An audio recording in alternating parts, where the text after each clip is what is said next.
texto, hoje nós vamos falar sobre a vontade de Deus na minha vida ou a minha vontade.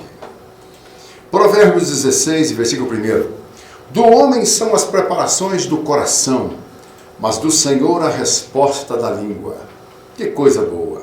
Vamos orar então. Pai querido, neste momento, eu louvo a Ti, Senhor, por aquelas pessoas que estão sempre aqui ligadas nesta emissora, Pai. Fiel FM, dando oportunidade para ouvir louvores e também a Tua palavra. Senhor, visita esses lares agora, essas vidas, onde quer que estejam, aqueles que estejam almoçando no seu trabalho, na sua casa. Ó Deus, aqueles que estão nos afazeres, que estão em viagem, em trânsito, Pai, abençoa, dê graça. As cidades vizinhas, a nossa cidade. Venha abençoar as pessoas que usam este canal para levar a Tua palavra. Senhor, abençoa cada um dos Teus filhos e filhas. Ó Deus, e me usa mais uma vez pela Tua grande misericórdia para que a Tua palavra seja ministrada. Derrama da Tua graça, da Tua bênção, em nome de Jesus. Amém e amém. Seus planos estão certo ou errado? Muitas das vezes os nossos planos eles estão dando certo. Talvez você tenha cometido o mesmo erro que muitos já cometeram, confiando planos e projetos apenas no desejo do seu coração e do meu coração. Quantas vezes eu errei tanto confiando nos desejos do meu coração? O livro de Provérbios ele diz que os planos vêm do coração do homem, mas de Deus vem a resposta certa.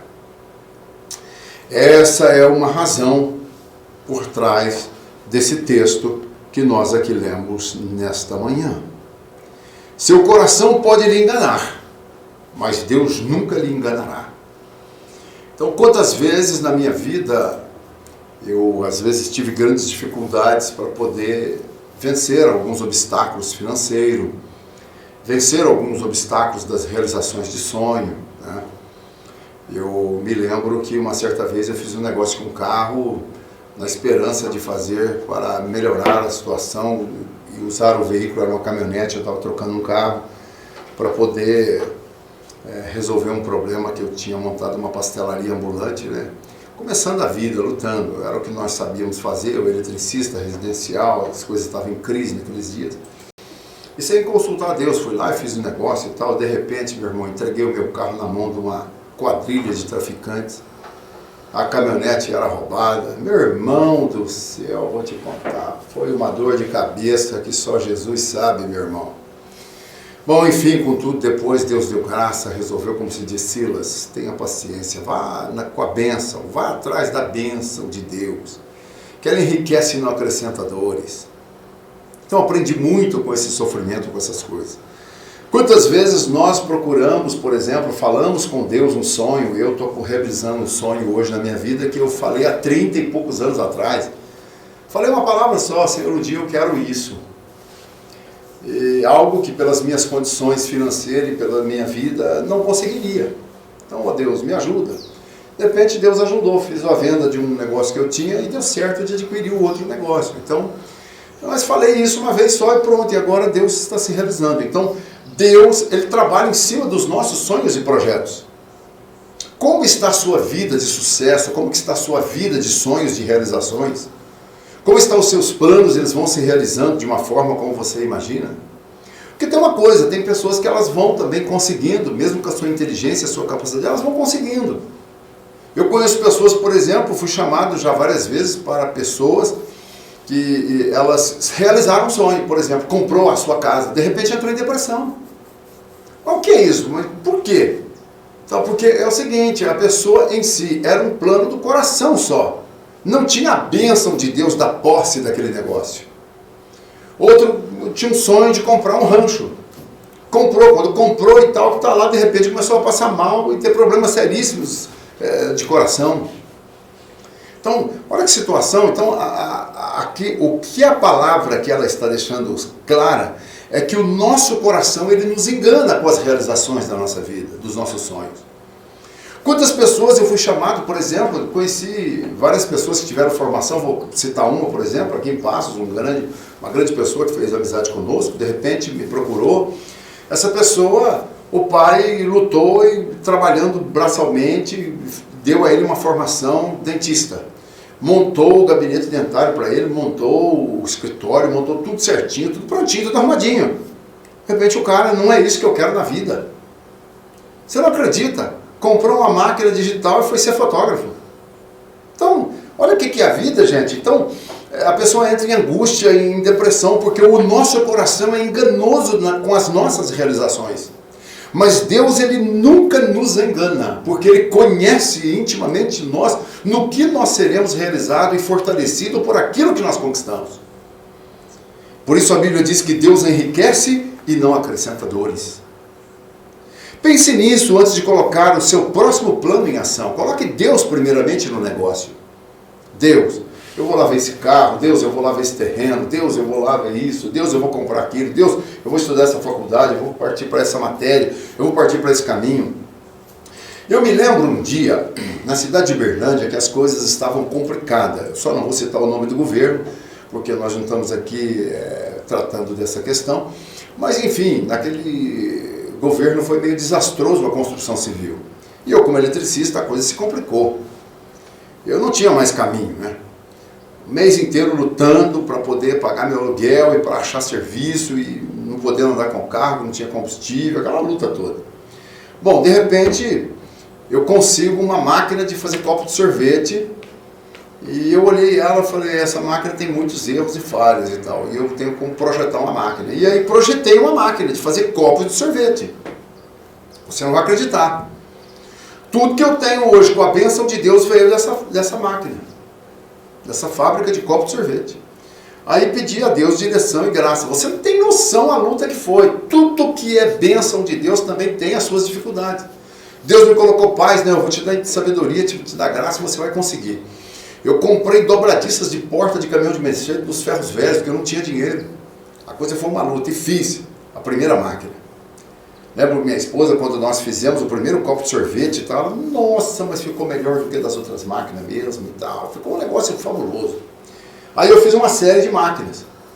Chegávamos a produzir, às vezes, 2.500, 3.000 copos de cascão quase por dia, né?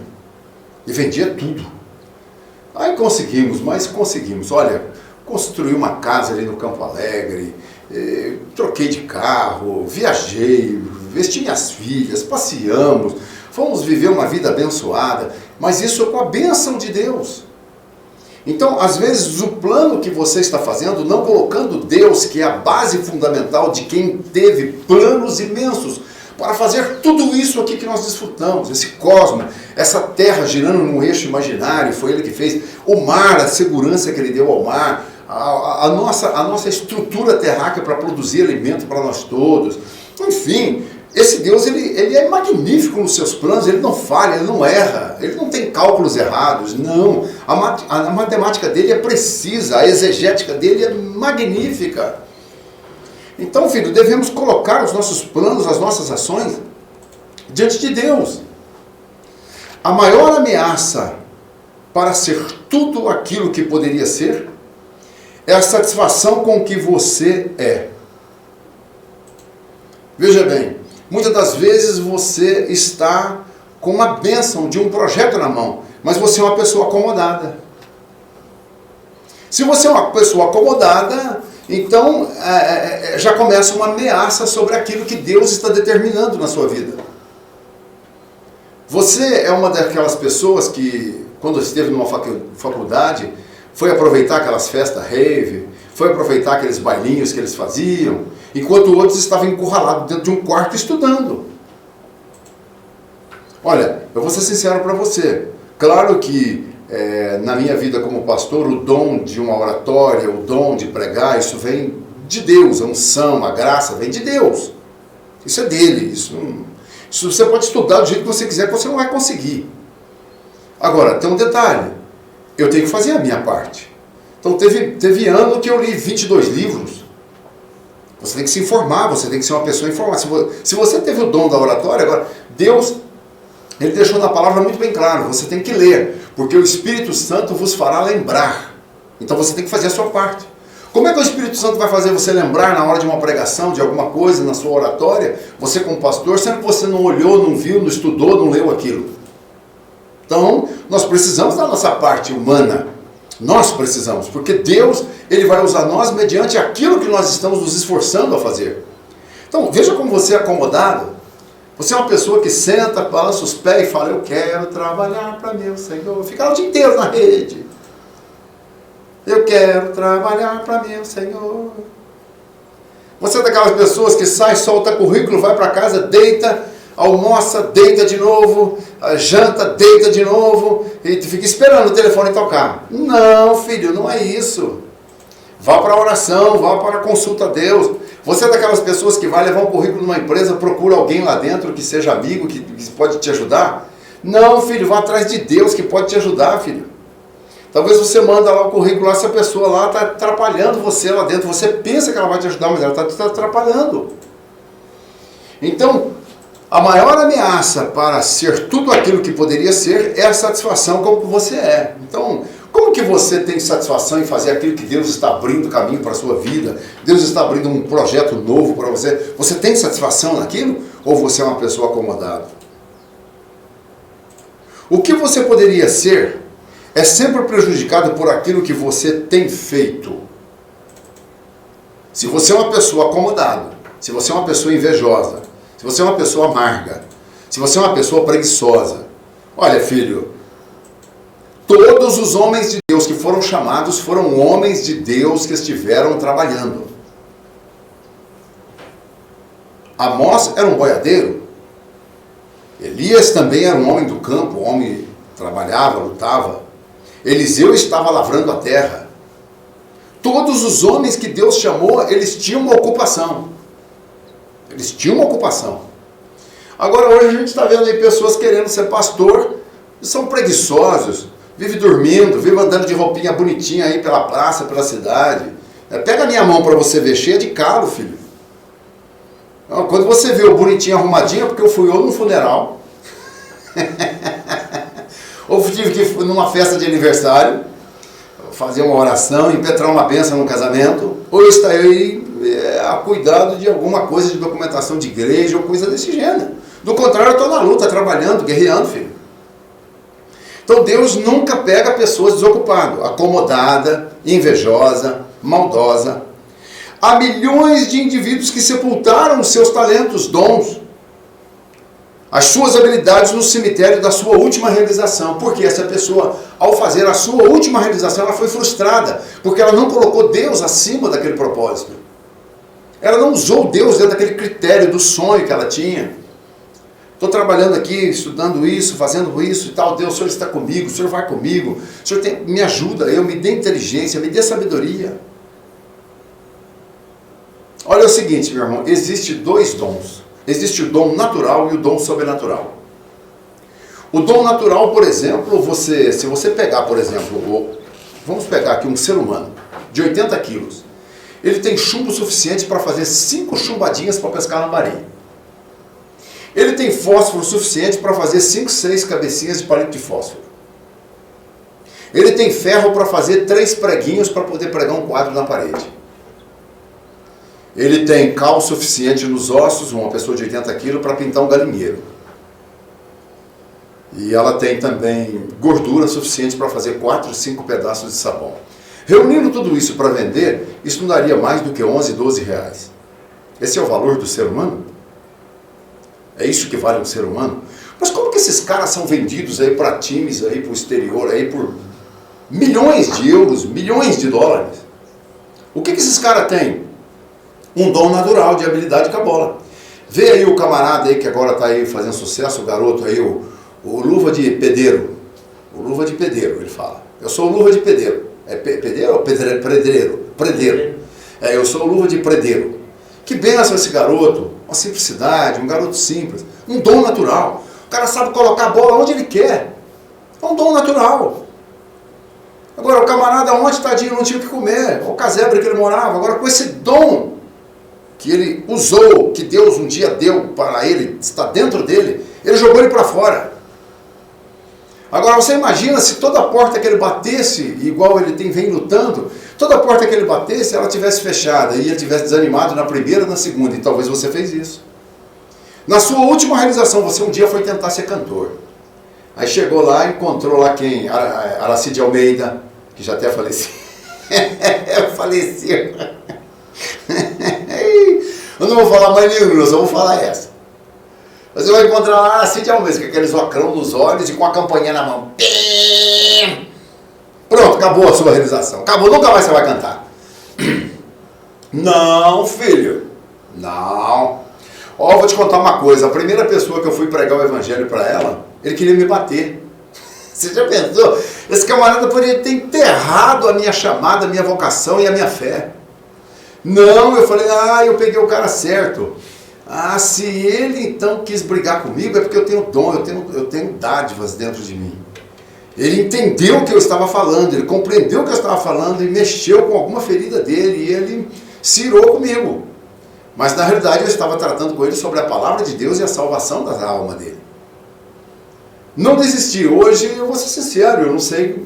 Tem pessoas aí que foram salvas, estão em igrejas por aí que eu nem imagino. Mas que Deus me usou de uma forma como um instrumento. Pequeno, simples, humilde, mas Ele me usou. E Ele quer usar você também. Deus, Ele não quer você casando e você viver aí nessa labuta que você vive, nesse sofrimento que você vive. Não. Deus, Ele quer você num bem-estar. Então, uma rápida vista, ou passar uma análise assim pela história, revela que pessoas, seres, indivíduos que causaram impacto em suas gerações e afetaram dramaticamente o mundo, foram pessoas que, devido a uma circunstância, pressão ou decisão, desafiaram seus limites e enfrentaram as realidades e foram para cima, confiando que eles tinham algo a fazer e prestar para uma sociedade a qual nós fazemos parte dela. Por exemplo, Carlos Chaga. Carlos Chaga foi um cara, para mim, é um dos grandes cientistas. O camarada era um médico muito acurado. O cara pegou, colocou o barbeiro nele para passar a doença para ele sentir os sintomas dela, para criar a vacina contra a Chaga, que deu até o nome dela, né? Carlos, a vacina da Chaga. O nome Chagas vem sobre o nome de Carlos Chaga. Então você veja só, né? Então, meus filhos, nós temos que entender, em Provérbios 19, capítulo 21, diz: muitos propósitos há no coração do homem, porém o conselho do Senhor permanecerá. Você tem tomado conselho da parte de Deus para fazer as suas realizações? Quantas pessoas estão enclausuradas, por exemplo, afogadas em medicamentos psicotrópicos, né? Porque passou por um médico errado e o médico tochou droga nessas pessoas. Essas pessoas agora não conseguem se libertar disso. Está numa teia de aranha, quanto mais se mexe, mais se enrosca. Então não, filho, tem uma hora que nós... Eu vou ser sério, estou falando aqui com vocês, um dia eu coloquei 6 tipos de drogas no meu corpo, de 14 aos meus 20 anos. Era um dependente químico, um adicto. Ser um adicto, meu filho, não é brincadeira não, meu irmão. Sair disso, meu irmão, não é brincadeira não. Então, filho, somente Deus. Então, quando eu fui sair disso em 1980, eu cheguei e falei: Deus, não quero mais essa vida, tive 2 overdoses, quase morri. Minha família agora sabe que eu sou um dependente químico. Porém, Senhor, eu quero te aceitar como Salvador, eu quero mudança de vida. E nessa minha aceitação eu trouxe um grande amigo, né, que também vivia na droga. O pai dele, o João, nós chamamos de Joãozinho, porque ele é Joãozinho. O pai morreu esmagado com uma árvore. A mãe dele viveu uma vida de álcool depois, de decepção e sofrimento, né? Tinha vários irmãos, meu irmão morreu assustada com aquele filme que passava no Canal 13, Cine Mistério, era uma coisa assim, parece o nome desse filme antigo, né? Era só filme de terror, ela assistindo aquilo, ficou possessa, e dali ela foi a óbito, aquela menina, né? Agora, esses dias, a irmã dele faleceu com câncer. Então, Joãozinho vem de uma luta de uma família, mas aceitou Jesus, hoje é um obreiro da igreja, abençoado, né? Nós 2 nos firmamos. Outros amigos ficaram para trás e ainda quiseram brigar conosco. E hoje nós sabemos que estão na sepultura. Passaram por presídio de segurança máxima, ou sofreram rebeliões. Então, veja bem, meus filhos, cabe a mim e você procurar e permanecer dentro do conselho de Deus. Seguir os conselhos de Deus. Quando você está dentro do propósito do conselho de Deus, Ele não vai deixar você errar. Sabe, veja bem, Jesus disse assim: eu sou o caminho. A igreja não é pedágio, Mas muitos têm feito da igreja um pedágio. E muitas pessoas que têm pagado esse pedágio, dizimando, ofertando lá e dando dinheiro, achando que isso vai resolver o seu problema. Não. O pedágio de uma estrada, ele te traz uma certa segurança. Quando você, por exemplo, passa lá e paga e guarda o ticket, então você tem agora, se você tiver um problema, você tem um telefone na estrada que você liga e o socorro vem. Agora Deus, ele não faz negócio. Por isso Jesus, na sua oração, Jesus quando ele estava no templo, ele disse, a casa do meu pai não é casa de negócio. Então, se Jesus é o caminho, a igreja, o templo, não é um pedágio. Então nós temos que entender que há um processo. Precisa ver o que está pregando em cima daquele púlpito. Precisa ver o que essa pessoa, o que esses homens, o que essas mulheres dentro dessa igreja estão pregando, revelando, né? Porque tem gente também que vive só sobre revelação. Gente, a revelação é a palavra de Deus. Você não fique confiando também em pessoas aí que comem arroz e feijão aí que está revelando. E que a vida não condiz com o contexto. Você pode analisar uma profecia, uma revelação, pela vida e a conduta da pessoa. Se a vida e a conduta da pessoa não condiz, Deus, ele não é um Deus que usa um Balaão.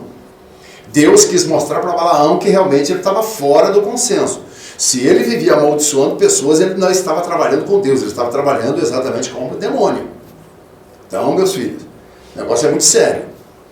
Então, eu como pastor, eu tenho prezado muito pela palavra, tenho prezado muito por aconselhar as pessoas, levar algo muito sério para dentro delas, porque Deus é quem dirige a vida delas, não sou eu. Eu não tenho propriedade sobre as pessoas que sentam ali na minha igreja, eu não tenho domínio sobre elas, eu não estou ali fazendo lavagem cerebral sobre elas, eu estou ensinando a palavra de Deus. Então, esse provérbio aqui em 19, 21 diz que muitos propósitos há no coração do homem. Ele é quase dentro daquela explicação bem clara. Porém, o conselho do Senhor permanecerá. Grandes coisas jamais foram feitas dentro de um comum, que todos estão fazendo. Não. Todas as pessoas que desafiaram, e que enfrentaram, e que lutaram, e pedindo a bênção de Deus sobre a sua vida, elas realizaram, elas foram realizadas. Olha, eu vou te contar uma experiência para você ter uma noção seguinte. Uma certa vez uma pessoa, ela tinha uma empresa aberta e ela não tinha registrado a patente do nome. Mas de repente lá uma pessoa que pegava o produto dele, descobriu que eles não tinham registrado e entrou com o registro primeiro que eles. Entrou e tal, e aí houve um desespero. Quando esse proprietário da empresa ficou sabendo, ele falou, pronto, agora complicou tudo. Porque se essa pessoa conseguir o registro, ela vai vir para cima de mim e eu sou obrigado a tirar o nome, quando que eu que emprestei o nome para ela. Só que eles não tinham registrado a patente. Mas Deus já tinha abençoado eles, porque eles começaram um trabalho muito abençoado, servindo o Senhor, de coração, pedindo direção de Deus. Era um casal muito abençoado. E foram tocando a vida. De repente, quando eles descobriram, vieram em mim para, pastor, a situação está complicada, pastor. Então eu falei, pera um pouquinho, vocês servem a Deus ou não? Servimos, então vem cá, vamos fazer uma oração. Vou fazer uma oração e vocês entram com o pedido da patente. Mas ele já entrou primeiro, então o advogado disse que quem entra primeiro. Eu falei, não interessa isso para mim. Se nós estamos trabalhando com Deus, lembra de uma coisa, aquele que usa de má fé, aquele que age com o demônio, aquele que age de esperteza, Deus não tem acordo com esse tipo de pessoa. Deus tem acordo com aqueles que estão lutando com fé e graça, confiando no Senhor. Então está aqui uma boa batalha agora. Está aqui uma boa maneira de vocês entenderem se Deus está com vocês ou não. Que agora Deus pode permitir que ele tenha a patente, porque vocês cometeram um erro, não fizeram quando tinha condição de fazer. Uma lição para a vida de vocês. Ele vai pedir que vocês tirem o nome, vocês vão ter que tirar. Tá? Agora, tem uma coisa, se vocês confiam em Deus, e Deus ele tem agradado de vocês, agora vocês vão entender que então vocês têm um depósito lá e Deus vai trabalhar na vida de vocês.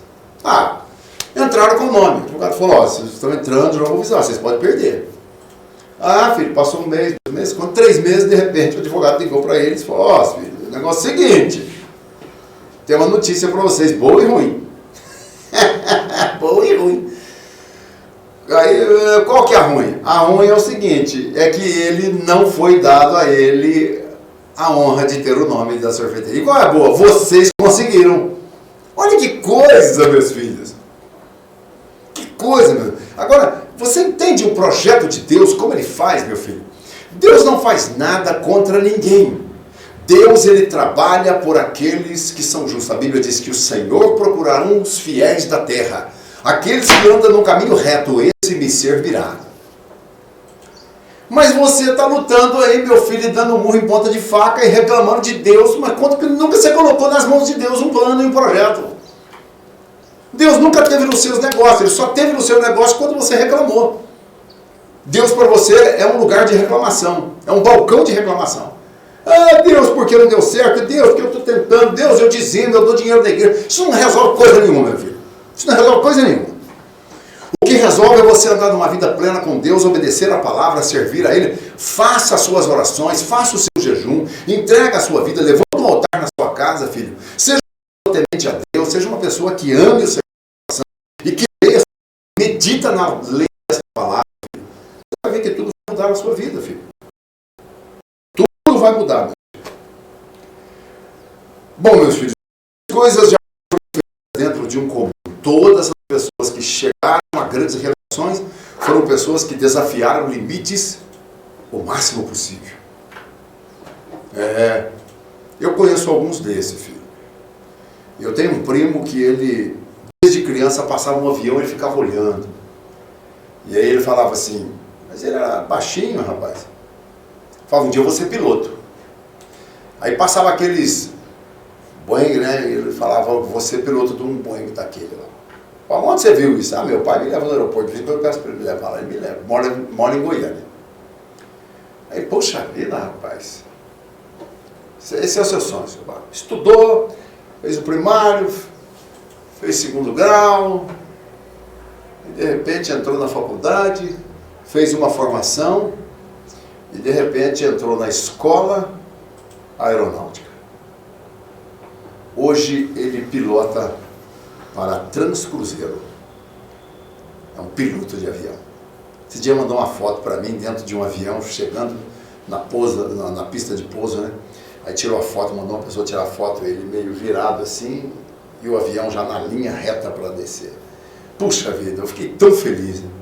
Mas aquele garoto passou necessidades, deixou de comprar roupas, deixou de namorar mais cedo, deixou as festas de lado, abriu mão de estar numa lanchonete comendo uma comida boa, para investir no seu sonho, agora é piloto. Diz que está fazendo uma casa lá muito chiquérrima em Goiânia. Casou esses tempos, veio o primeiro filho, coisa magnífica. Você vê o investimento que essa pessoa... Mas ele saiu fora daquilo que as pessoas vivem no comum. Talvez você está aí trabalhando, por exemplo, nesse trabalho que você está aí, e vive reclamando que não tive sorte, eu vou morrer aqui nesse serviço. Mas você está dizendo isso? Você está dizendo isso?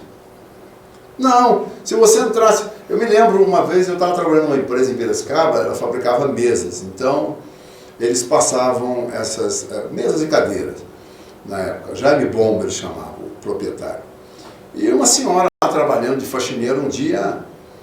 ela observou que a água que eles usavam para resfriamento da caldeira, eles jogavam fora.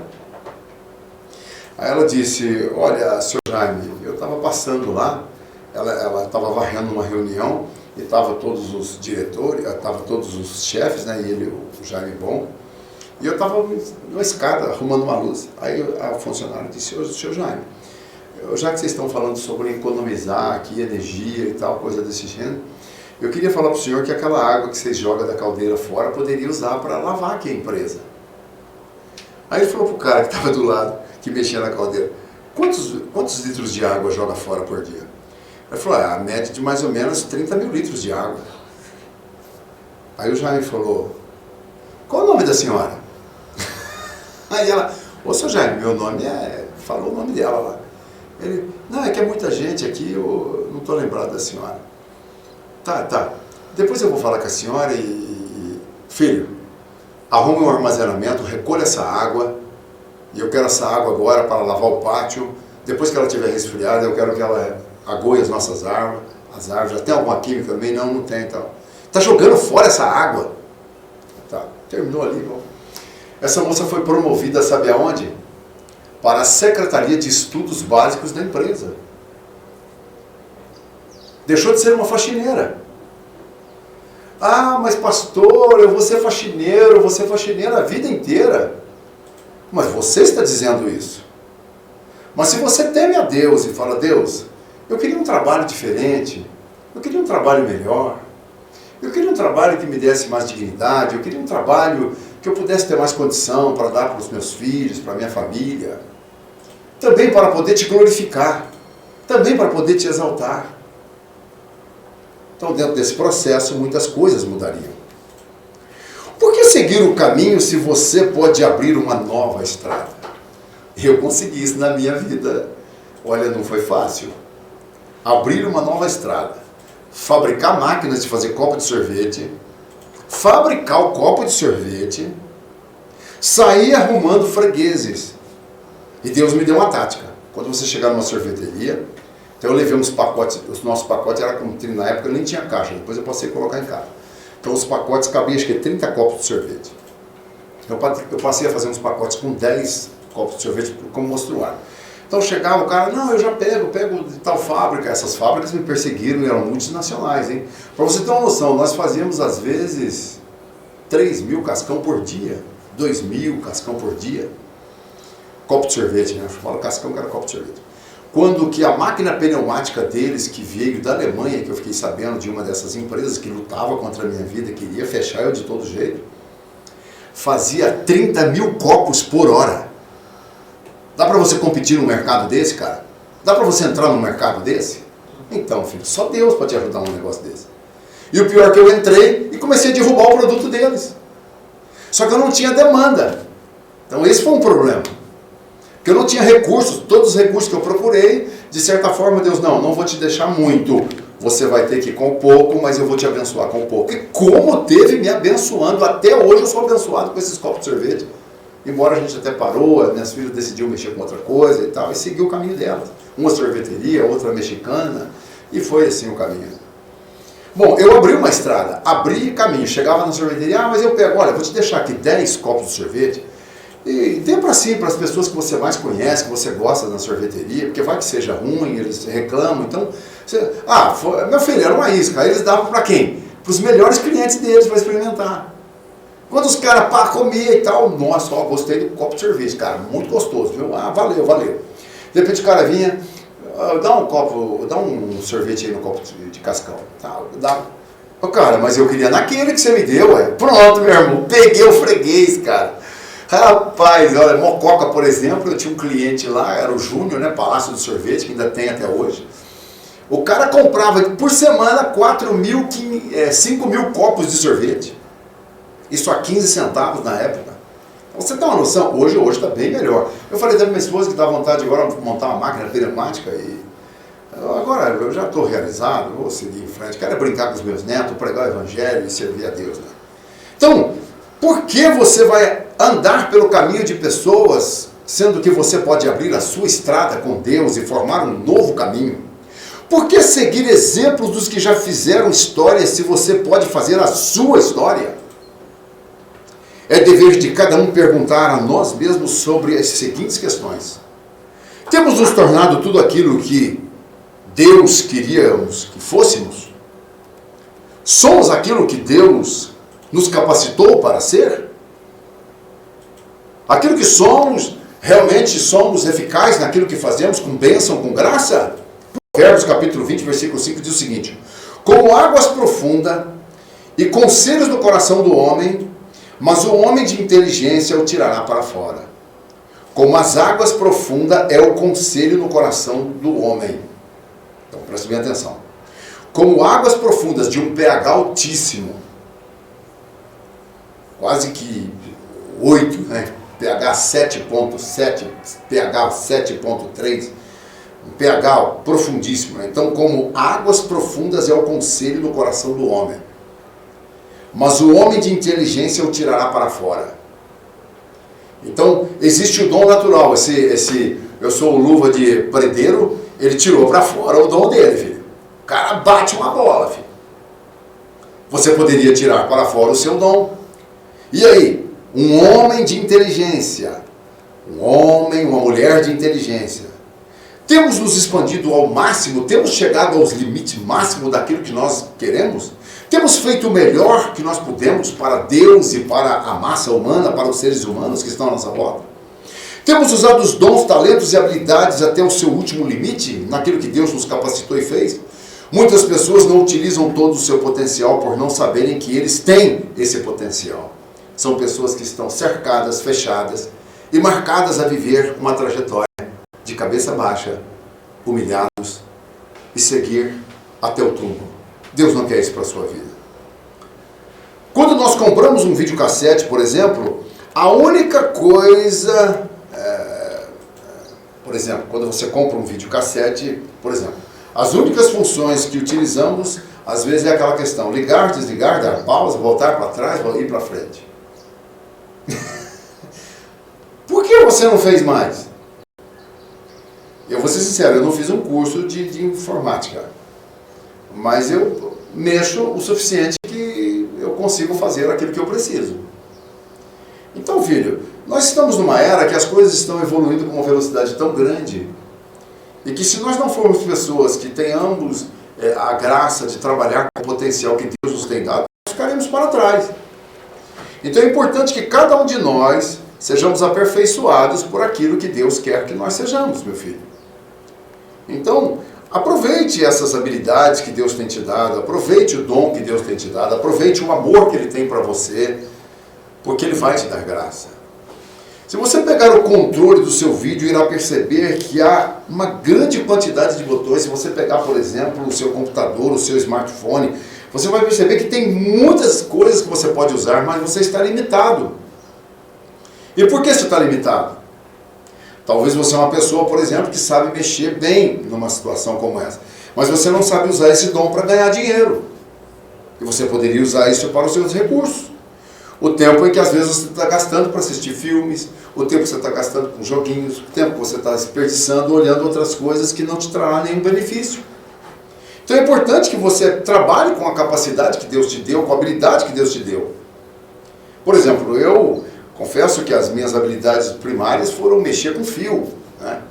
Então você descobrir um curto-circuito onde que está, você descobrir um problema elétrico e você tirar o defeito e você vai lá e ganha o seu dinheirinho. Só que era uma coisa assim, difícil, não era fácil. Você tinha que estar sempre correndo atrás. Agora, de repente, Deus me deu um negócio que veio na minha mão. Quando eu formei minha freguesia, eu chegava a vender às vezes 20 mil copos de sorvete por semana, né? Vendia a média disso aí, né? Então, às vezes, até a nossa produção ela ficava ineficaz, era uma luta. A gente tentava, e fazia hora extra, ia até mais tarde. Era uma guerra. Tinha vezes que nós levantávamos 4 horas da manhã e ia dormir meia-noite, 1 hora da manhã. Foi uma guerra. Se minha esposa estiver escutando, ela lembra disso. Então, filho, trabalhando em casa, eu e minha esposa, minhas filhas junto, né? Aí as pessoas ligavam, você já tirava o pedido, você não tinha mais que correr atrás. Então, tudo foi mudando. Então, muitas das vezes nós recusamos a ler o manual de uma ferramenta, de um projeto, e nós usamos ela ineficiente. Então, eu conheci poucas pessoas que souberam utilizar todas as funções de um eletrodoméstico, de um produto que veio à sua mão. As pessoas às vezes não sabem usar. Por quê? São preguiçosas, estão estagnadas, são parasitas. Então, gente, olha, o desempenho de tudo aquilo que está à nossa mão é exatamente pelo processo de um fabricante. E esse fabricante que fabricou isso, ele é mais inteligente do que eu e você? Que nós não vamos conseguir fazer com que essas funções sejam usadas? Não importa a experiência que eu tive com ele ou na minha opinião sobre aquele problema, mas o importante é que o meu potencial sempre estará lá, naquele lugarzinho dentro de mim, aonde ele quer sair para fora, mas muitas das vezes eu afogo ele, você afoga ele, nós afogamos ele. Mas quando nós vamos para uma intimidade com Deus e que nós buscamos Deus, Deus vai nos orientando. Deus vai nos orientando. Deus vai abençoando a nossa vida. É exatamente isso que deve acontecer comigo, com você, conosco. O nosso potencial está dentro de mim, está dentro de você. esperando ser liberado para que possa ser trabalhado com aquilo que nós precisamos fazer. Sabe, meus filhos, eu louvo a Deus, eu sempre fui uma pessoa que eu sempre induzi pessoas a serem patrão de si mesmo, ou então ter o seu negócio. Minhas filhas, bem cedo, filhas, vocês vão viver trabalhando de empregado ou vocês vão fazer o seu negócio, fazer as coisas andar? E elas optaram, me escutaram e partiram para cima. Então, filho, nós temos que entender que nós precisamos liberar os potenciais que estão dentro de nós. Deus, ele não quer nós vivendo amarrado, enclausulado, né? Agora, eu conheço pessoas, por exemplo, que não adianta você falar com eles. Existem pessoas, por exemplo, que eu conheci pessoas que eu não sou motorista. Eu não sei trabalhar de outra coisa. Eu sei ser motorista. E era motorista mesmo, filho. Pessoa bacana, sabia lidar com ele. Então, claro, se todas as pessoas fossem fabricar copo de sorvete, para quem que eu ia vender copo de sorvete? Para ninguém. Talvez ninguém. Agora, se todo mundo fosse ser motorista também, onde nós iríamos arrumar empresas de carro, caminhão, ônibus para nós dirigir? Então, tem que ter um motorista mesmo. Então você se descobriu que o seu dom é ser motorista e você não vai seguir outra profissão, e é isso que você tem que fazer, então tá. Se você descobriu que você é uma pessoa faxineira, então tá. Procure valorizar o seu trabalho, faça isso com amor, faça isso com dignidade, vai ser motorista com dignidade, com amor, com graça, com Deus no coração. Que Deus vai te prosperar lá também. Deus vai te abençoar ali também. Claro que vai. Conheço motoristas que prosperaram, conheço faxineiros que fizeram sua casa. Eu conheci uma pessoa nessa cidade aqui, por exemplo, que ele capinando roça, ele construiu uma casa aqui na Pimenta de Pádua. Gente, eu falei, gente, olha que é a bênção de Deus na vida de uma pessoa. Porque muitas pessoas pensam assim, eu estou deixando claro que existe dois caminhos na nossa vida. Existem talentos e potenciais que estão dentro de nós, que a profissão que nós estamos fazendo, Deus quer te colocar numa outra posição. Agora, já existe aquela pessoa que Deus colocou aquela posição nela, e ela vai ser uma bênção também. Ela vai prosperar, ela vai ser uma pessoa abençoada, ela vai ser uma pessoa que realmente ela agrada outras pessoas, é útil a outras pessoas, favorece outras. Por exemplo, você quer pensar um pouquinho, vou te fazer uma colocação. Quem que você acha que é as pessoas mais importantes na questão do trabalho no globo terra? Qual as pessoas mais importantes? Qual pessoa que você acha que é mais útil para a sociedade, para o país, para o mundo, na questão do trabalho secular, no trabalho que faz hoje? Elias. Comerciante. Você acha que é o comerciante? O Elias diz que é o comerciante. Eu já acho que é as pessoas que limpam a sujeira dos outros. É um trabalho difícil, é um trabalho árduo. Por exemplo, você chega numa estrada, né? Esse tempo eu cheguei numa estrada, paramos num posto, eu e minha esposa, e de repente eu chego num banheiro, um cara com Rolex no braço, um passaporte no pé, calças Pierre Cardin. Você vê que o cara dando uma dura no faxineiro que estava dentro do banheiro. Eu odeio essas coisas, porque afinal de contas, quando você quer brigar, arruma uma pessoa mais forte que você quer discutir, arruma uma pessoa mais inteligente que você para discutir. Entendeu? Você quer bater boca, arruma uma pessoa que sabe bater mais boca do que você. Agora você vai bater boca com uma pessoa fraca, você vai querer brigar com uma pessoa fraca, aí você vai bater mesmo. Não, quando você quiser brigar, você tem que arrumar uma pessoa mais forte que você. Porque aí você saberá se você tem limites ou não, se você tem habilidade ou não. Então, o cara bem vestido, o cara que já venceu na vida e tal, dando uma dura no cara. Eu cheguei, bom dia, tudo bem? Quando eu falei bom dia, o cara até assustou. Porque ele virou que me viu, eu não estava vestido com aquela indumentária do cara, né? Nem relógio tinha no braço, né? Falei, e aí, companheiro, você que está limpando aí, bom dia para você, tudo bem? Você está com vontade de tomar um lanche, comer alguma coisa? Aí o cara, já entrou pro banheiro. Aí ele, não, meu senhor, não, tudo bem. Eu falei, você sabe quais as pessoas mais importantes do planeta? Aí ele, não senhor, todo com medo de mim, não senhor. Eu falei, é você que limpa a sujeira dos outros. O cara chega aqui, faz uma bagunça nesse banheiro aqui, ó, e tal, e você chega aqui e põe em ordem. Ele, muito obrigado, muito obrigado. E tal. Eu falei, deixa eu ir embora. Mas fiquei no mesmo lugar, quando o cara abriu a porta, que deu de cara comigo, eu encarando ele, filho. Aí o cara passou, foi embora. Aí eu saí lá fora, o cara me sai numa 380 lá, uma Mercedinha, todo chicão, filho. Acho que era 380, foi embora. Filho. Aí nós falamos, o que foi que você tá meio estranho? Eu falei, não, tá tudo em paz. Aí deixei uma coca paga e um lanche pro rapaz do banheiro. Como Jesus disse naquela oração do Pai Nosso, né? O pão nosso de cada dia, mas você tem feito o pão meu de cada dia. Você não pensa em ninguém. Quando você vê o mais fraco sendo subjugado, você às vezes até foge. Não! A Bíblia diz, com o manso se faça benigno, mas com o perverso se faça indomável, porque assim só salvará o povo aflito. Então tem coisa, meu irmão, que você tem que enfrentar o cara. Eu não estraguei a minha fé, eu não feri a minha fé, eu não feri a minha chamada vocacional como pastor, mas eu fui convincente e tal, e deixei o cara desconcertado, porque afinal de contas você não tem que chegar num lugar porque está sujo e culpar o cara. Ora, quem sujou é que sujou, agora o cara está limpando. Então, pronto, cabelo abençoado. Meus filhinhos, vamos falando por aqui, vamos parando por aqui, porque senão nós vamos descer a banguela agora, e aí quando pega a banguela, você já viu, né, meu irmão? Banguela, que coisa, né? A língua portuguesa está falando, mulher sem dente é banguela, um caminhão na descida é banguela. Vai entender esse negócio, ninguém tem dúvida. De repente eu falo para você assim, vendo. Aí você fala assim para mim, você está vendo ou você está vendendo alguma coisa? Então a língua portuguesa é tão complicada. Vendo. Você está vendendo ou você está vendo? Então é complicado. Mas vamos lá. Vamos encerrar por aqui. Um abraço do pastor Silas, que Deus te abençoe. Eu vou deixar um louvor para você abençoado.